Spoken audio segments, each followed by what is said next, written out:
Hey, welcome back to Zombie Tactics. Today with a political video, one of the few political videos I do, although I guess I just finished doing one a couple weeks ago, so maybe that's not saying much.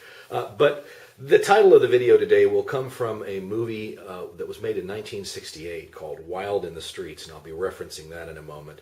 And I also want you to keep in mind both the movie and the book Logan's Run. If any of you remember that one, that may be before your time just as much as any movie that was made in 1968 would be. But here's kind of the theme of what I'm going to be talking about. You know, most of us growing up, we ran into a time when we were fairly young, and I think you'll relate to this experience where you said, "Mom, buy me this thing." And, you know, if we want to use a video game console as an example, maybe for me growing up, it would have been something like, I don't know, Atari 2600. You know, and today it would be an Xbox 360 or a new video game for that console system or something like that. And Mom or Dad would say something to you like, "Well, we don't have the money for that, son," or daughter, whatever. And a kid, not really knowing how money works and how economics works, might say something like, "Well, that's okay, Dad, you can put it on a credit card." And Dad, if he's a good dad, or Mom, if she's a good mom, would look at you somewhat wistfully and maybe pat your little head and say, "Well, honey, that's not real money. That just means we have to pay for it later. If we can't pay for it now, how are we going to pay for it later?" Now, if Mom and Dad weren't particularly good Mom and Dad, they might cave in on that demand or that request a lot more than they should, because they just want to make you happy. They're tired of listening to you gripe and whine and cry because you wanted that new shiny thing. So they'll put it on a credit card, but they realize that they're not, you know, not using money by doing that. They're just putting off the using of money, and in the long run, it's going to end up costing them more to buy something that arguably you really didn't need all that much in the first place.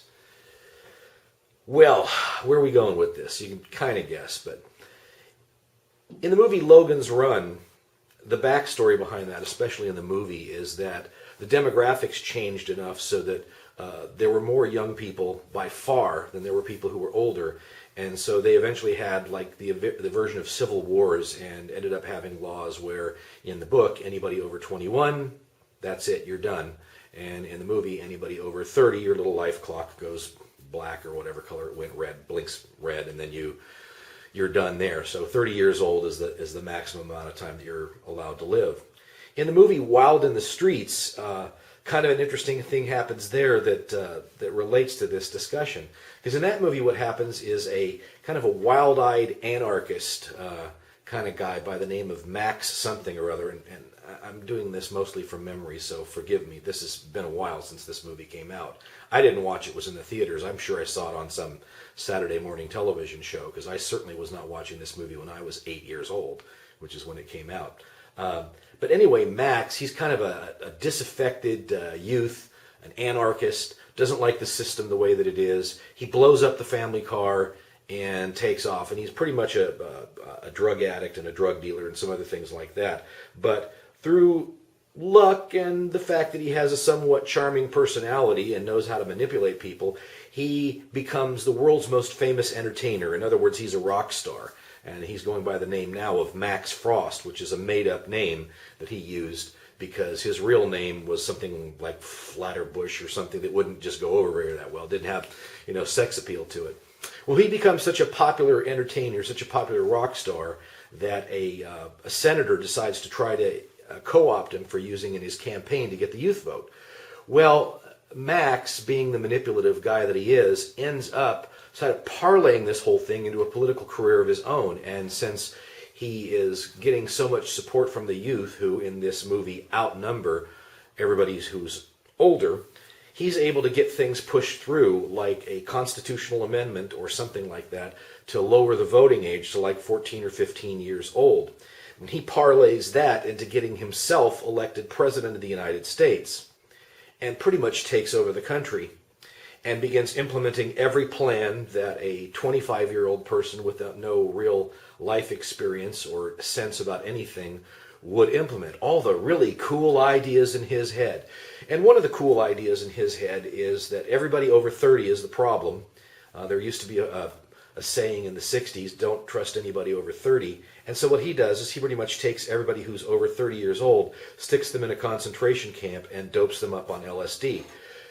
Well, in time, what happens is that he begins to realize that things are falling apart, that his utopia that he thought that he was going to bring about is falling apart. And it's not really stated in so many terms in the movie, but he begins to realize that no, you really have to actually start doing things like an adult and making adult level decisions, and all of these fancy ideas that you've got in your head about how cool it would be to do something this way or the other thing don't really work whether you want them to or not. It's not a matter of just really wishing really hard and having the right people making the right decisions.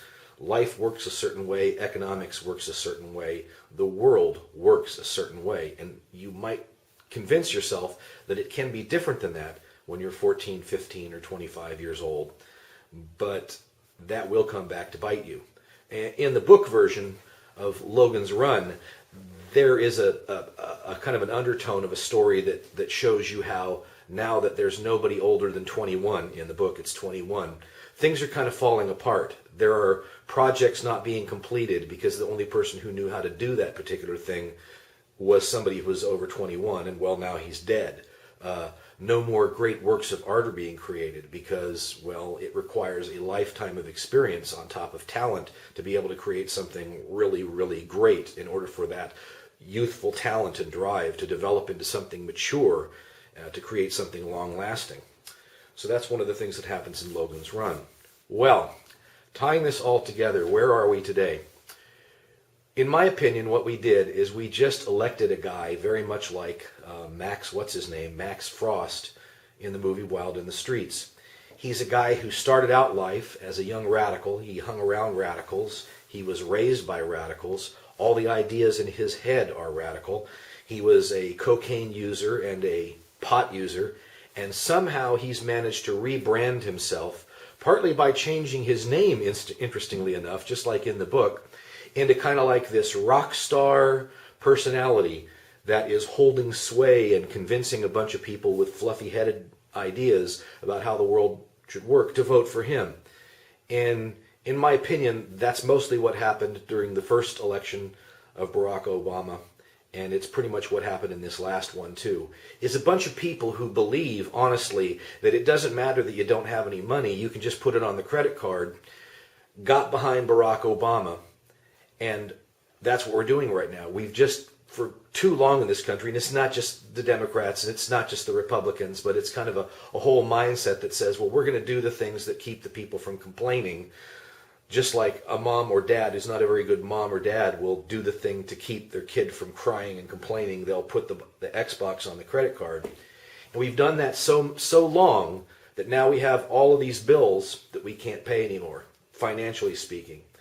And in terms of other things, morality, political unity, the moral health and the social health of the country, we've done pretty much the same thing for far too long. We've just done the things that everybody would complain if we made a contrary decision. We've done the things to keep the people from complaining rather than making adult-level decisions. And this has come into its full flower in terms of the current administration, who is doing all kinds of crazy things. You're beginning to see the effects of these things, by the way. Massive layoffs happened or were at least announced in the wake of Barack Hussein Obama's second election and his upcoming second term as President of the United States. Those layoffs are just what I think of being the tip of the iceberg. There are a lot more layoffs to come because the economic ideas that Barack Obama and his party in charge right now have don't work. And just as in the book Logan's Run, you get rid of the people who know what they're doing and the world's going to fall apart. Just as in Wild in the Streets, once you get rid of everybody over 30 years old who's got some maturity and is willing to make adult-level decisions, if you've pushed those people out of power, which is exactly what's happening under the current administration, if there are no more adults running the show, and you're already at the point where the credit cards are maxed out, and we're at the point where, frankly, the banks are no longer going to issue us any more credit cards, the chickens, so to speak, are going to come home to roost. The bill is going to come, and sooner or later, we're going to find out we can't pay it. And that's when real chaos is going to happen. I don't know how long it is. I don't know how far away it is. But I don't see the kinds of situations that we've seen in Argentina, in Venezuela, in Greece, the kinds of protests, the massive social upheaval. I don't see those things as being impossible here in the United States of America unless we start letting the adults once again make adult level decisions. I'm hoping, against hope maybe, that the next 4 years are going to teach us some lessons that we've forgotten about the nature of reality and about what you can or cannot do. You cannot just make decisions based upon pure ideology and expect it to work. Sooner or later, the rubber meets the road, and you've got to make decisions that work in the real world. We're going to see, figuratively and maybe even literally, a wild in the streets scenario, I think, over the next 4 years. And if not over the next 4 years, the things that are being put in place, the bureaucracy, the entrenched systems of our government are being aligned along the lines of that kind of, well, just put it on the credit card and don't pay attention to anybody who's, got any real experience or anything like that. Being a community organizer is not running a business. And being a popular figure because you know how to turn a phrase doesn't mean that you know how to make a good decision. The people that know how to make the good decisions, guess what they're doing? They're selling off their stocks and they are getting out of the economy, believe it or not. So just as in Logan's Run, the people who were over 21 that knew how to do anything and knew how to fix things and make things and run the world correctly, they're all gone because you killed them. And just like in Wild in the Streets, the people who are over 30, the ones that know how to make the decisions and run a world and make things work and make adult level decisions, they're going to be out of the picture because they've been pushed out of the picture in government, and they are now, those who can, are voluntarily getting out of the system. They're cashing in their stocks, they're retiring, they're saying, I can't take any more of this. If all I get for all of my effort is another bill from the government for more and more and more and more taxes, it's not worth it to me anymore. One way or the other, the people who know what they're doing are getting out of the system.